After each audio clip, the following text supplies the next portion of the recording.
जात दाखले व जात वैधता प्रमाणपत्रासाठी कोळी समाजाचा एल्गार. सांगली जिल्हाधिकाऱ्यांना निवेदन. शेकडो कोळी बांधव भगिनींची घोषणाबाजी. तीव्र आंदोलनाचा इशारा. कोळी महादेव, मल्हार कोळी, टोकरे कोळी, ढोर कोळी आणि डोंगर कोळी या आदिवासी कोळी जमातीतील बांधवांना जातीचे दाखले व जात वैधता प्रमाणपत्र सुलभ आणि तातडीने मिळावे या प्रमुख मागणीसाठी कोळी महासंघाच्या वतीने राज्यस्तरीय एकदिवसीय धरणे आंदोलन करण्यात आले. या निमित्ताने आज सांगली जिल्हाधिकारी कार्यालयावर मोर्चा काढून जिल्हाधिकाऱ्यांना निवेदन सादर करण्यात आले. यावेळी आंदोलकांनी जोरदार निदर्शने करत घोषणाबाजी केली. समाजाच्या प्रलंबित मागण्या तात्काळ मान्य करण्यात याव्यात, अन्यथा आगामी काळात अधिक तीव्र स्वरूपाचे आंदोलन छेडण्यात येईल असा इशारा कोळी महासंघाच्या पदाधिकाऱ्यांनी प्रशासनाला दिला. या आंदोलनात शेकडो कोळी बांधव व भगिनी मोठ्या संख्येने सहभागी झाले होते. आंदोलनादरम्यान विलासराव मस्के, विकास सूर्यवंशी, कुमार कोळी, राकेश कोळेकर, विनोद कोळी अर्जुनवाड, जयसिंग कोळी, अमोल नांद्रेकर, डी.के. पाटील, संतोष कोळी, आर.जे. काका, महादेव कोळी, प्रकाश कोळी, मनोहर सूर्यवंशी, शिवाजी कोळी जत, एकनाथ सूर्यवंशी, आनंदराव राजमाने, बबन कोळी, रुक्मिणीताई आंबेगिरी, जयश्री कोळी, चंद्रिका कोळी, लता कोळी, माधुरी सूर्यवंशी, शोभा सूर्यवंशी यांच्यासह समाजातील अनेक महिला व पुरुष कार्यकर्ते उपस्थित होते. कोळी समाजाच्या हक्काच्या मागण्या पूर्ण करण्यासाठी शासनाने तातडीने सकारात्मक निर्णय घ्यावा अशी मागणी यावेळी आंदोलकांनी केली. कोळी महासंघाचे राष्ट्रीय अध्यक्ष आदरणीय रमेशदादा पाटील यांच्या नेतृत्वाखाली आज संपूर्ण महाराष्ट्रभर जिल्हाधिकारी कार्यालयावर आंदोलन करण्यात येत आहे.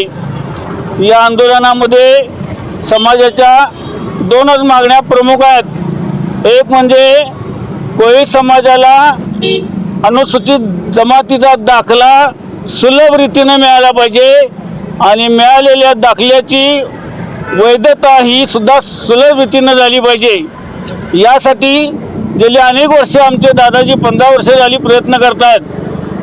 आदरणीय दादांनी देता का जाता हा मोर्चा काढून सत्तांतरसुद्धा केलेलं आहे. एवढी आमच्या दादांची ताकद आहे आणि दादांनी आपल्या महाराष्ट्रातल्या संपूर्ण कोळी समाजाला अनुसूचित जमाती दाखले सुलभ रीतीने मिळाले पाहिजेत आणि वैधता प्रमाणपत्र सुलभ रीतीने मिळालं पाहिजे. यासाठी मुंबईमध्ये मंत्रालयात आदरणीय मुख्यमंत्री एकनाथजी शिंदे साहेब यांच्या नेतृत्वाखाली एक बैठक घेतलेली होती आणि त्या बैठकीमध्ये जे प्रोसिडिंग झालेलं आहे त्या प्रोसिडिंगची अंमलबजावणी झालीच पाहिजे अशी आमची मागणी आहे. आणि ही जर अंमलबजावणी झाली नाही तर यानंतर आम्हाला तीव्र आंदोलन उभं करावं लागेल असा आम्ही या ठिकाणी इशारा देत आहोत. आमचे राष्ट्रीय अध्यक्ष रमेशदादा पाटील यांच्या नेतृत्वाखाली आज धरणे आंदोलनाचा कार्यक्रम घेतलेला आहे. हा कार्यक्रम आमचे 2014ला दादानी मुंबईमध्ये मोठ्या मोर्चाचे आयोजन केलेलं होतं. देता का जाता तत्कालीन काँग्रेस पक्षाला त्यावेळेला हरवून माननीय देवेंद्रजी फडणवीस साहेब आमच्या स्टेजवर येऊन त्यांनी त्यावेळेला सांगितलं होतं की ह्या संपूर्ण महाराष्ट्रामध्ये आदिवासी कोळी जमात राहती आहे आणि हे आम्हाला मान्य आहे आणि आम्ही आल्यानंतर 1 महिन्यात आम्ही सत्तेवर आल्यानंतर 1 महिन्यात तुम्हाला आम्ही दाखले इश्यू करू असे बोलले होते. परंतु आदिवासी क्षेत्रातील काही ठराविक भागातील 22 आमदार आणि 4 खासदार आम्हाला विरोध करतायत आणि त्या विरोधाला हे सरकार प्रत्येक सरकार भेटते. आम्ही निरीक्षण सांगतो प्रत्येक सरकार त्या 22 आमदार आणि 4 खासदारांनी भेटते आणि म्हणून आम्हाला न्याय देत नाहीत.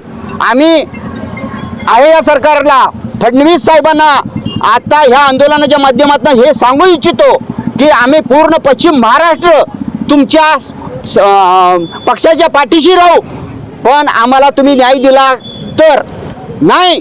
तर 2014ला देता की जाता काँग्रेस पक्षाला आम्ही बोललेलो होतो. त्यावेळेला तुम्ही पण म्हटला होता की आता देता का नाही देता द्या आणि मग जावा असं काँग्रेस पक्षाला तुम्ही बोलला होता. पण तुम्ही अजून 2014 ते आज तागायत आम्हाला फक्त तुम्ही दबावाखाली त्या 22 आमदार आणि 4 खासदारच्या दबावाखाली आम्हाला तुम्ही देत नाही, हे एकदम चुकीचं आहे. तुम्ही जर का त्या 22 आमदार आणि 4 खासदारच्या दबावाखाली असं जर का करत असाल तर संपूर्ण महाराष्ट्रातील आदिवासी जी कोळी जमात आहे ते तुमच्या सरकारच्या विरोधात जाईल, पक्षाच्या विरोधात जाईल आणि आम्ही विरोधात मतदान करू. हे होऊ नये म्हणून आम्हाला लवकरात लवकर तुमच्याकडून न्यायाची अपेक्षा आहे आणि ही न्यायाची अपेक्षा आम्ही धरतो आणि मी इथंच थांबतो. धन्यवाद.